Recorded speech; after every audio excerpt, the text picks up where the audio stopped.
মা বলতেন, এতদিন ধরে আমরা যা কিছু করেছি বা করছি সব কিছুই মনে একটা না একটা ছাপ ফেলেছে।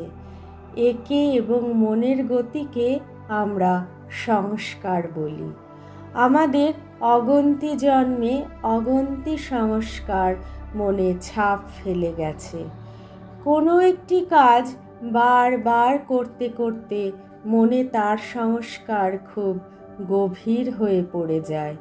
যেমন অনেক দিন ধরে কোনো খারাপ কাজ করে গেলে মন ওইভাবেই ভাবিত হয়ে যায়, ওই রঙে ছুপে যায়।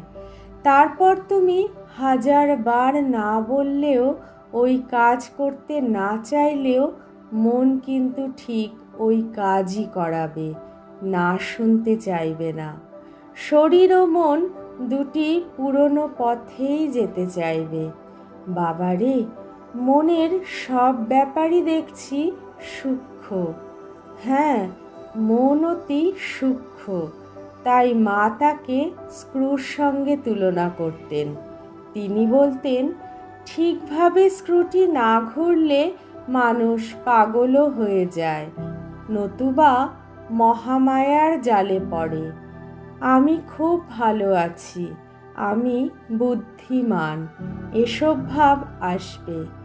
মন ঠিক থাকলে মানুষ সঠিক পথে গিয়ে শান্তি ও আনন্দ পায়।